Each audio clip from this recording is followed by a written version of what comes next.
Thanks for checking in on the State of Basketball podcast, episode 46. I'm Adam Miller, and I'm here with Jaren Will each and every week, and we are going to be bringing you the news and notes on all 11 Division I schools in the state of Indiana, because in 49 states, it's just basketball. Off-season's over. Yeah, Over. We did say on our last episode that was our last piece of off-season content. Now we are rolling to preseason content. Yes, and this is like our first, this is our second preseason, I guess, but last year we just did one preview episode for everything. And it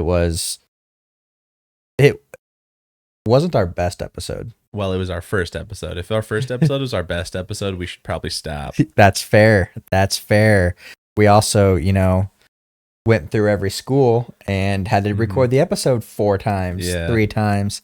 I don't know. We've told that story a couple times, so I'm not going to tell it now. But we decided to break things up a little bit. Instead of doing one episode with every school, we're going to do one episode for every school. Yeah, we figured instead of a 2-hour episode, why not do 5.5 hours of episodes? Total, if you do 30 minutes an episode, 11 schools. I'm rethinking this idea already. But that'll be a good way to kind of gear up the off season. Obviously, if you're here, well, I guess not obviously, but if you're here, you're probably a Ball State fan, or you're just a fan of the show and you're, wanting to be a loyal listener, or maybe you just want to hear about Ball State. But we were talking about Ball State, I'm gonna say this week, but this episode, because also for the first time we're putting out more than one episode a week consistently. Yeah. It'll keep us on our toes. But unfortunately, because of this kind of model that we're going to for the preseason, we won't be live for any of these episodes. We will be live on the 3rd. November 3rd. The ways You're away. Right. It is still September. November 3rd. We will be back live to kick off and really get into the first week of ball. Yeah. We're excited about that. But, if you're here for Ball State or not, we would love to have you come back for another episode or 2 or 10. We would also love for you to share this. Yeah. With your friends and family and loved ones, and maybe even some haters. Maybe you're high on Ball State. There's some haters out there that aren't. Send them this, because we'll get into it. But we're pretty high on Ball State this season. Mm-hmm. And who's previewing Ball State in September? We are. You're welcome. What we're here for. But yeah, you want to talk about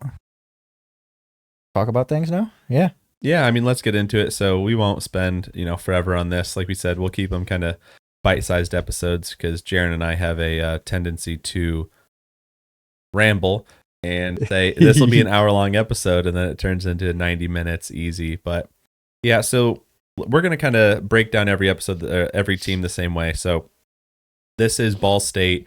They're playing in the Mid-American Conference, the MAC. This is the third year under head coach Mike Lewis. And last year, this is also a shift for us a little bit here. We're going to be using Torvik rankings, because Ken Palm does not publish preseason rankings in September. He waits a little longer. So we're going to be using Torvik for, consistency here. So, and hey, maybe we decide we like Torvik better, and that's what we use as our main source of reference throughout the season. Who knows? Who's to say? Yeah. So, last year they finished the season ranked 259th in Torvik, and this season they are ranked by Torvik just slightly higher. They are ranked 252nd. So a slight increase in projections. We'll see, what that looks like if that comes to fruition. And then last year, Jaren, they went 15-16 overall. Yeah. And then 7-11 in the MAC. So not quite 500, not where we thought that they were going to be last year. Barely missed out on the MAC tournament. They finished 9th in the MAC. So the top 8 teams in the MAC make the tournament. I remember we were doing like the 10,000 different tiebreakers that could possibly happen that would put them in the MAC tournament, and then none of them happened, so we didn't have to worry about that. Yeah, there were like 3 dominoes that needed to fall, and I don't think any of them fell. No, the end of the season, kind of didn't go, I think, how the ball we wanted didn't it or how they bounce in wanted the favor of the Cardinals. Yeah. So that's kind of last season. Missed out on the MAC conference tournament. Obviously, you know, going into year 3, you want to see some improvement. You want to see, you know, some more skilled players coming in. Mike Lewis is an established culture. So where does Torvik have them this upcoming season? What does his algorithm think they're going to do? Yeah, so based purely, this is, make this clear, this is Torvik's opinion, the algorithm, the numbers, not the ball watchers, right? We'll talk about our predictions a little bit later, but based on the numbers, they are currently predicted to go 14-13 overall, then 9-9 in the MAC. That would put them 7th in the MAC. So they would finish above where they did last year, and really all 3 categories, if you look at overall record, conference record, and then conference standings, 7th would put them in the MAC tournament.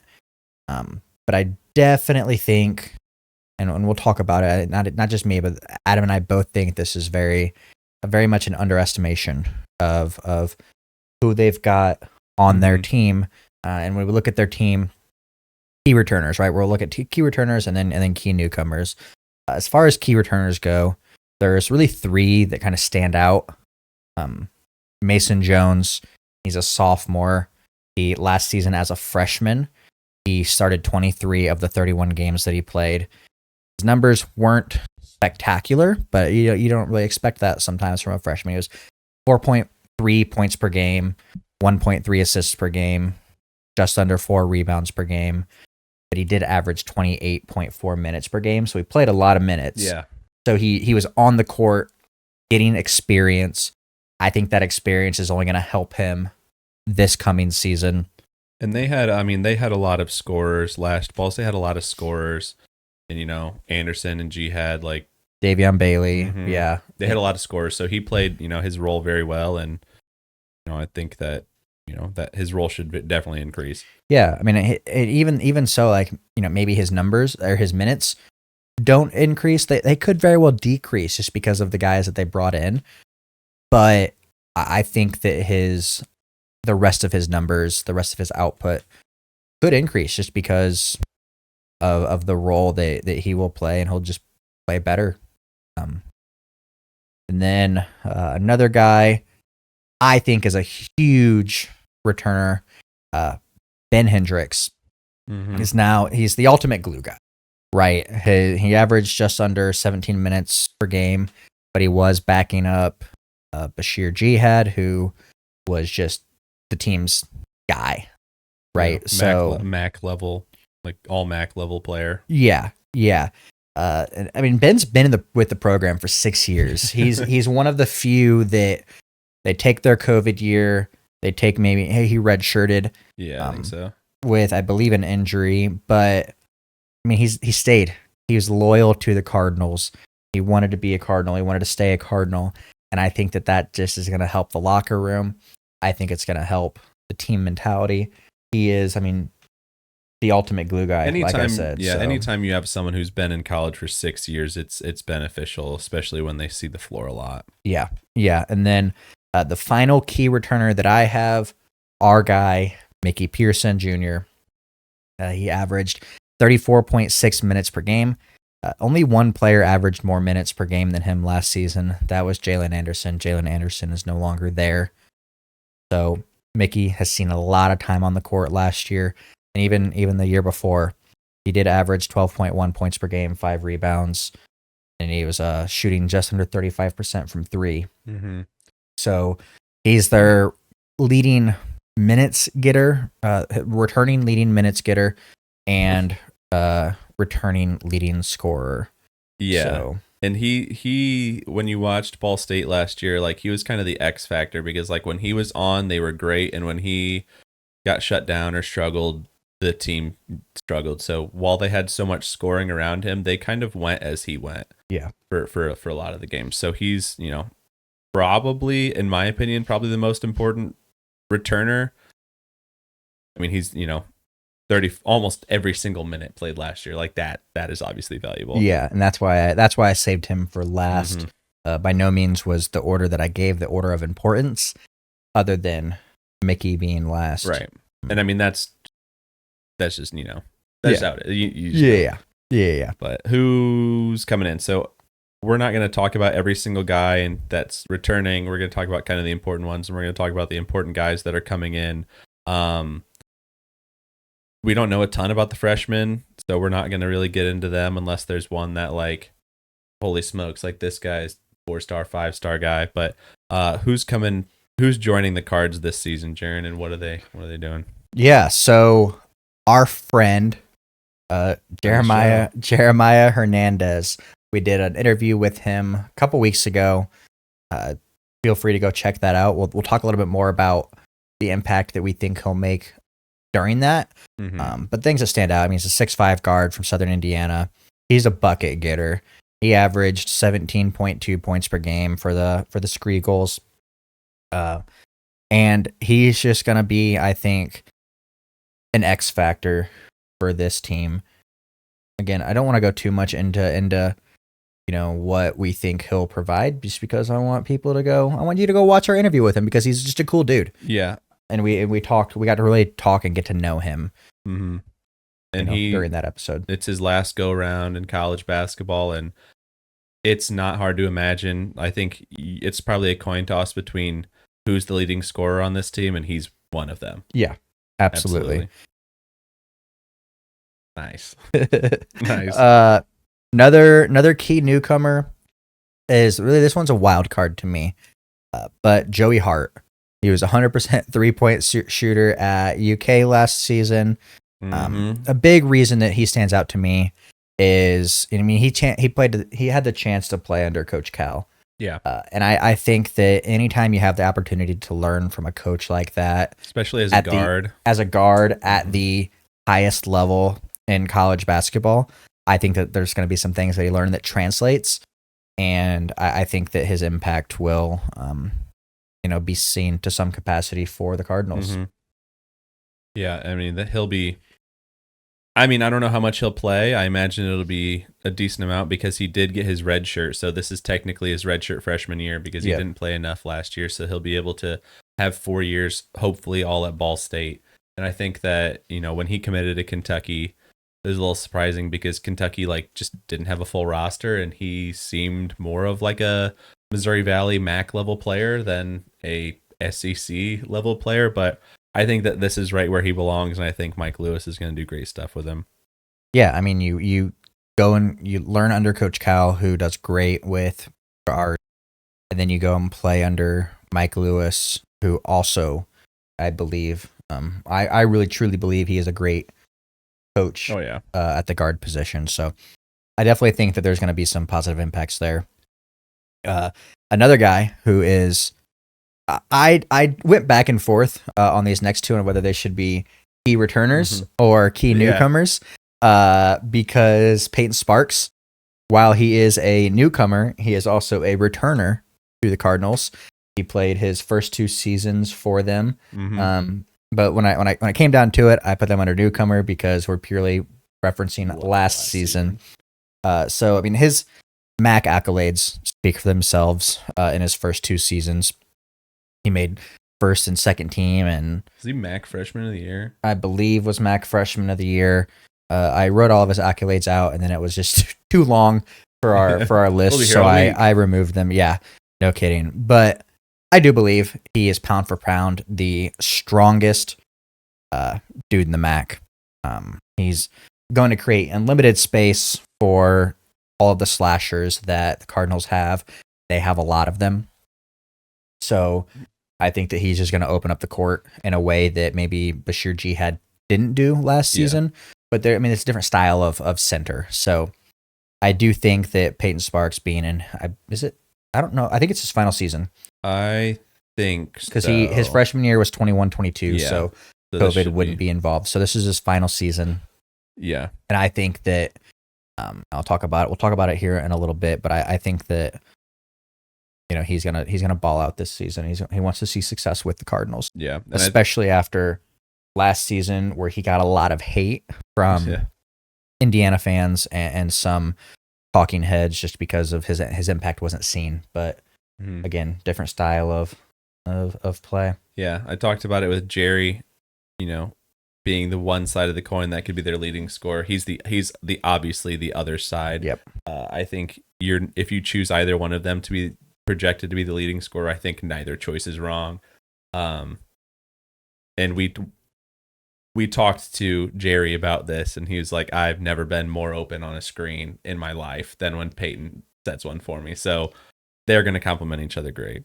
Yeah. And then our final key newcomer, again, he was with the Cardinals last season, but did not play. He was, I believe, doing a medical red shirt. Ethan Britton Watts.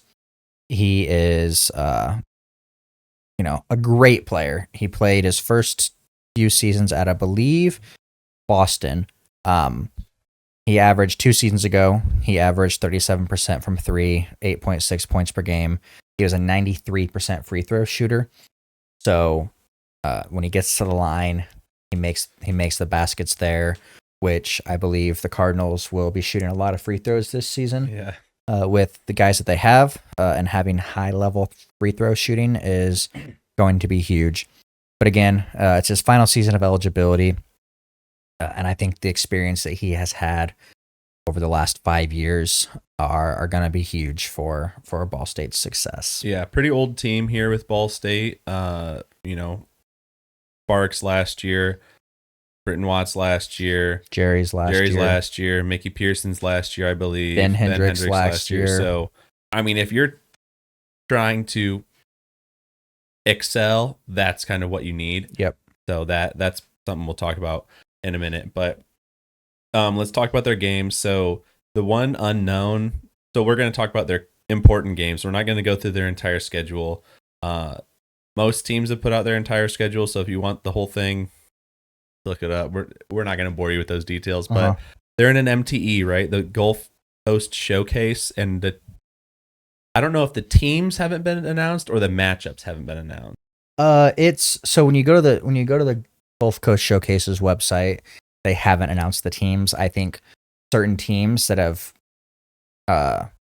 been selected or been accepted. Yeah. They have that on their schedule, but there's definitely no matchups there. So not entirely sure what it will look like. I believe it is a round robin. No, it's bracket. It's a bracket tournament. Okay. Based on thinking back to last season. Yeah, it would have to be a bracket because otherwise, if they have the teams, then they would know. Yeah. So it is a bracket. So not entirely sure who they'll play, what other teams will be there, but it's still an exciting thing to play in an MTE like that, where they can pick up a quality win, or 2, or 3, because it is 3 games, right? I think so. Yeah, I'll double check on that, but based on their schedule, it is 3 games. Okay, yes, so it's 3 games in there, and then they open up the season. Probably the most fun way to open up the season, the MAC Sunbelt Challenge. That's November 4th, very first day of the season at Georgia State, and then the return game matchups will be announced later based on like where they are in their net rankings. They'll so if Ball State's 3rd in the MAC based on net ranking, they will play the 3rd ranked team in the Sun Belt based on their net ranking. Yeah, so that'll be in on February 8th in Muncie. Yep, and then they do have 2 in-state matchups. They play Indiana State on November 16th, so pretty early on in the season, and then they play Evansville on December 21st. And both those games are in Muncie. They lost in Evansville last season, and they Evansville and Ball State have some history. I think that the Cardinals look to avenge their loss last season by beating up on the Aces in December. Yeah, they got stomped in the Ford Center last year. So yeah, I was gonna leave that out, but that being said, they are going to be angry. Yeah, when the Aces come to town. And then the last game that I'm kind of interested in, and not even because of like what it means, is just they play at Bellarmine on December 14th. We talked about this last year. just watch Bellarmine if you haven't watched Bellarmine. It's like no dribble basketball. It's really fun. Yeah. And then thinking about MAC play, they do play 20 games in the conference and 18. Sorry, my math is hard. I got you. This is why it's a 2-man show. Yes. They do open the conference at Kent State. This is a return game for Jerry. Jeremiah Hernandez started his career at Kent before transferring to Southern Indiana. So this is must watch basketball in my opinion, because Jerry, and we talked about it with Jerry, he's going to come out with some fire. Yeah. And he wants to ball out. So that's on January 4th to open conference play. If you want to hear what he had to say about it, because that is like, we asked him what game he was looking forward to most, and he didn't hesitate. So if you want to know why it means more to him, listen to our episode with him. Like our 5th shameless plug for that episode. Yeah, it was a fun one. We had a good time. And then the season ends at Miami of Ohio on March 7th. Mm-hmm. So that's kind of their key games. Let's talk about what we think makes a successful season for the Cardinals. So like if the Cardinals, like obviously their locker room goals are going to be different than what we are setting their goals to be. So that's kind of the reference we want to put this in. So what has to happen for Ball State for us to say, you know what, Ball State had a pretty successful season this year? You asking me? I am. Because I'll tell you. So finishing top fifth. The top 5th of the conference. Yeah, no, finishing top 5 in the conference. 5th percentile.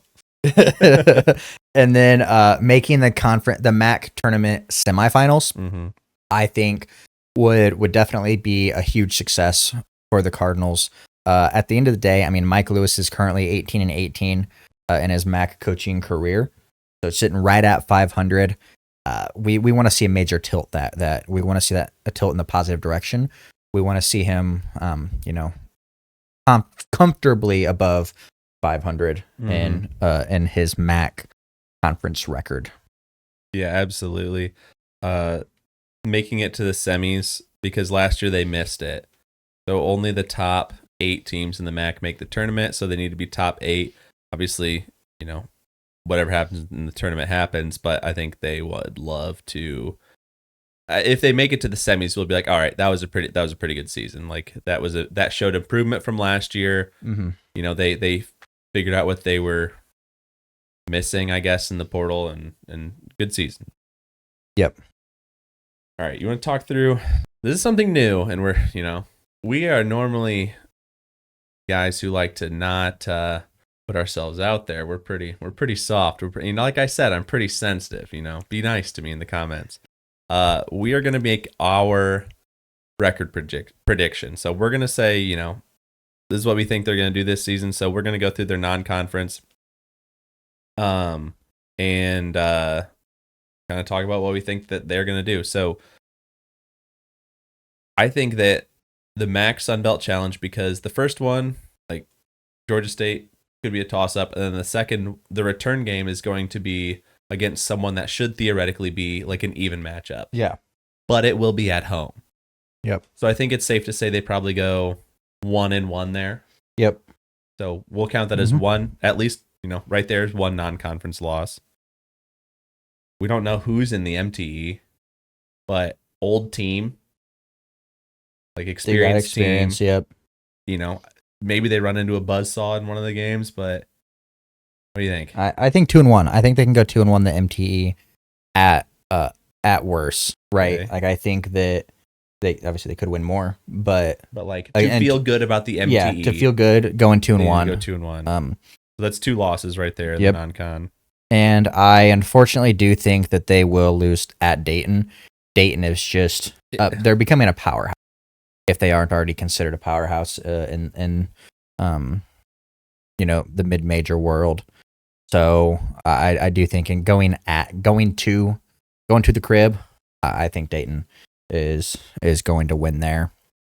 And then so that puts 3. them at 3 non-conference losses, right? So looking pretty good. And then looking at the MAC, it is the action is wild, right? Anyone can win on any given night, but we do believe that they will go 10-8. Sorry, 10-8 in the MAC. So we definitely think they're going to finish above 500 in the conference, which is why we think finishing top 5 in the conference is realistic. So in total, that's 3 non-con losses, 8 conference losses. Do that math for me. 10 plus 1, that's 11. Yep. So 11 losses. 11 losses, 31 games. 20-11. Yeah, and that would be good enough to be, the top 3 finish in the MAC. Yep. Which is better than 5th, which is what we said would be a successful season in our eyes. But yeah, I mean, if they can go 20-11, however it shakes out, maybe they go 2-0 in the Sun Belt Challenge and they lose 0 games in the MTE. They go 3-0, and then they just lose a date and they have that one non-conference loss. Win one more game in the MAC, you're looking very good, and you're the team to beat come MAC tournament time. Yeah, and then just some additional information that we have on them. This will be our 6th shameless plug to our interview with Jerry, but he told us what their team goal. No hesitation. Their goal is to make the NCAA tournament. And I mean, that's pretty much, they said NCAA tournament or bust, right? They're an old team. They've got 5 guys in their last season at least. So they definitely are going to be playing with chips on their shoulders, especially Jerry and Peyton. Jerry coming up, moving back to the MAC after, his short stint in the Ohio Valley. And then to the MAC. That's what that song's, right? That's what it is. Yeah, it's about Jerry. And then Peyton Sparks, we talked about a little bit, is going to have a chip on his shoulder after the season he had last year at Indiana.